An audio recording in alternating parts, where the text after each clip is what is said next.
Hi hello வணக்கம் அக்காஸ், welcome to Kollywood 24/7. So இந்த வீடியோக்குள்ள போகிறதுக்கு முன்னாடி நீங்கள் சேனலை சப்ஸ்கிரைப் பண்ணலாம், சப்ஸ்கிரைப் பண்ணுங்கள், மறக்காம பக்கத்தில் பெல் ஐக்கானை கிளிக் பண்ணுங்கள். ஸோ இந்த வீடியோவில் நம்ம என்ன பார்க்க போகிறோம் அப்படின்னு பார்த்தீங்கன்னா, சொர்க்கவாசல் அப்படின்ற படத்தை நம்ம பார்த்துட்டு வந்திருக்கோம். ஆர்ஜே பாலாஜி அவர்கள் நடிச்சிருக்க ஒரு படம். ஸோ இந்த படத்தை பற்றி என்ன சொல்கிறது, இந்த படம் ஒரு வெற்றி படமாக தோல்வி படமாக இதெல்லாம் தாண்டி இந்த படம் எழுத்திலே வந்து ஜெயிச்சிருச்சு அப்படின்னு சொல்லலாம். ஏன் அப்படி சொல்கிறேன்னா, இந்த படம் எழுத்தாவே ரொம்ப நல்லா இருந்தது. அண்ட் அதுக்கப்புறம் இதை வந்து விஷுவலாக அதை ப்ரெசென்ட் பண்ண விதம் இந்த படத்துக்கான ஒரு கூடுதல் சிறப்பு அப்படின்னு சொல்லலாம். ஸோ இதில் எழுத்தாக வந்து தமிழ் பிரபா அவர்கள்லாம் எழுதியிருக்காங்க, அண்ட் இன்னும் 2-3 பேர் எழுதியிருக்காங்க. ஸோ அதனாலே வந்து இந்த படம் வந்து ஒரு ரைட்டிங்காகவே ஜெயிச்சிருக்கு. அவங்க எழுதுனதுனால ஜெயிச்சிருக்கு அப்படின்றது கிடையாது, அவங்களோட உழைப்பும் தெரியுது. தமிழ் பிரபாவோட எழுத்தெல்லாம் வந்து நம்ம நோட்டீஸ் பண்ணப்பட்ட படங்கள்னு சொன்னால் சார்பட்டா பரம்பரை, தங்கலான், இப்போது இந்த படம் இருக்குது. அண்ட் மியூசிக் ஜேவியர் மலையாள படங்களுக்கு நிறைய போட்டிருக்காரு, இப்போ தமிழ் படத்தில் இந்த படத்துக்கு போட்டிருக்காரு. ஸோ ரொம்ப அழகாக மியூசிக் பிளெண்டாக இருக்குது. அண்ட் இந்த கதாநாயகன், இந்த படத்தின் கதாநாயகன் ஆர்ஜே பாலாஜி ஆல்ரெடி கதாநாயகனாக நடிக்க ஆரம்பிச்சிட்டாரு. ஸோ இந்த படத்தில் அவரோட ஆக்டிங்கை பற்றி சொல்லணும் அப்படின்னா, எப்பவுமே ஏதாவது ஒன்று பேசிக்கிட்டு ஏதாவது ஒரு ஃபன்னாக பண்ணிவிட்டு அப்படி இருக்கிற கதாநாயகனாக ஆர்ஜே பாலாஜி இந்த படத்தில் இல்லை. இந்த படத்தில் இருக்கிற ஆர்ஜே பாலாஜி வந்து நம்ம வந்து ரொம்ப என்ன சொல்கிறது, சட்டிலாக அதிக பேசாமல் ரொம்ப கம்மியாக டைலாக் டெலிவரி பண்ணுற ஒரு நபர். ரொம்ப அழகாக நடிச்சிருந்தார், ரொம்ப சூப்பராக இருந்து. அண்ட் டேரக்டருக்கு பயங்கரமான வாழ்த்துக்கள். ஏன்னா இந்த ஒரு படத்தை இந்த அளவுக்கு அழகாக ப்ரெசென்ட் பண்ணதுன்றது வந்து ரொம்ப சூப்பராக இருக்குது. அண்டு பொதுவாக ஜெயிலுக்குள்ளே ஒரு கதை நடக்குது அப்படின்னாலே நமக்கு தோன்ற விஷயங்கள் வந்து வட சென்னை அண்ட் ஒரு சில படங்கள் இருக்குது, இதெல்லாம் தோணும்.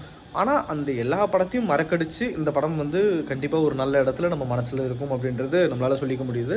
அதுதான் நான் முன்னாடி சொன்ன மாதிரி, இந்த படம் எழுத்தாக வெற்றி பெற்றதுனால ஈஸியாக எல்லோரும் மனசுலையும் பதிஞ்சிரும் அப்படின்றது என்னோட நம்பிக்கை. அண்ட் இந்த படம் பார்த்தவங்க எல்லாருக்கும் என்ன அப்படின்றத நீங்கள் சொல்லுங்கள். அண்ட் குறைகள் அப்படின்னு சொல்லணும்னா, பெருசாக குறைகள் அப்படி இந்த படத்தில் எதுவும் சொல்ல முடியாது அப்படின்னு தான் நினைக்கிறேன். ஏன் அப்படி சொல்கிறேன் அப்படின்னு பார்த்தீங்கன்னா, ஓரிரு குறைகள் இருந்தாலும் இந்த படத்தை ப்ரெசென்ட் பண்ண விதம் ரொம்ப அழகாக இருந்ததுனால நமக்கு அந்த குறைகள் எல்லாம் மறைஞ்சு போயிடுது. ஸோ ஓவராலாக படத்தை பார்க்கும்போது சினிமாட்டோகிராஃபியாக இருக்கட்டும் அண்ட் எடிட்டிங்காக இருக்கட்டும், எடிட்டிங்லாம் ரொம்ப சூப்பராக பண்ணியிருக்காங்க. அதில் நடிச்சிருக்க கேரக்டர்ஸ், ஒவ்வொரு கேரக்டருமே, அந்த அம்மா கேரக்டர் பண்ணவங்க, ஒய்ஃப் கல்யாணம் பண்ணிக்கு போகிற பொண்ணு கேரக்டர் பண்ணவங்க, இவங்கெல்லாம் ஒரு சைடில் இருந்தாலும் கூட இந்த லெவல் கிராஸ் படத்தில் வந்திருப்பார் ஒருத்தர் கடைசியில், அதே மாதிரி இந்த படத்தில் வந்து பயங்கரமாக பண்ணிகிட்ருக்காரு. ஸோ ரொம்ப அழகான ஆக்டிங் எல்லாருக்கிட்ட இருந்தும் வந்திருக்கு இந்த படத்தில். எல்லாருமே ரொம்ப சூப்பராக நடிச்சிருக்காங்க. அது வந்து ரொம்ப பாராட்டத்தக்க ஒரு விஷயமா இருக்குது. அண்டு இந்த படத்தில் வேறு என்ன சொல்கிறது, எடிட்டிங், மியூசிக், விஷுவல், டைரக்ஷன் ரொம்பவே அழகாக பண்ணியிருக்காங்க. எந்த இடத்துக்கு எவ்வளோ நடிப்பு தேவைன்றதும் அண்டு எப்படி போகணும் அந்த கதை சொல்கிற விதமும், ஸ்க்ரீன் ப்ளே ரொம்ப அழகாக இருக்குது. ஸ்க்ரீன் ப்ளேவாலே இந்த படம் வந்து நிச்சயம் ஒரு பேசப்படுற ஒரு படமாக இருக்கும். ஒரு நரேஷனில் ஒவ்வொருத்தர் பாயிண்ட் ஆஃப் வியூவை தாண்டி ஒரு விஷயம் பண்ணியிருக்காங்க, நல்லா இருக்குது. அண்டு இந்த படத்தை தேட்டரில் போய் பாருங்கள். தேட்டரில் பார்த்தா ரொம்ப என்ஜாய் பண்ணுற மாதிரியான படமாக இருக்கும். என்ஜாய்னா ஒரு ஸ்டாண்டிங் ஓவேஷன் கொடுத்து கூஸ்பம்ஸ் வர வச்சு அப்படி அந்த ஒரு இது கிடையாது. ஒரு த்ரில்லர் படம் பார்க்க போனீங்கன்னா என்ன ஒரு ஃபீல் பண்ணுவீங்க, அந்த மாதிரி இது ஒரு நல்ல ட்ராமா படம். அதுவும் ஒரு ஜெயிலுக்குள்ளே நடக்கிற ஒரு ட்ராமா படம். ஸோ கதை என்ன அப்படின்ற ஒரு கேள்வி உங்கள் எல்லாருக்கும் இருக்கும். கதை என்ன அப்படின்னு பார்த்தோம்னா, என்ன சொல்கிறது, சர்வைவல் டு த ஃபிட்டஸ்ட் அப்படின்னு சொல்லுவாங்க. எல்லாமே வந்து பிழைக்கிறதுக்காக என்ன வேணால் பண்ணலாம் அப்படின்ட்டுன்னு. ஸோ அந்த ஒரு விஷயம் இந்த படத்தில் எப்படி ஒர்க் அவுட் ஆகிருக்கு அப்படின்றது தான் படமாக இருக்குது.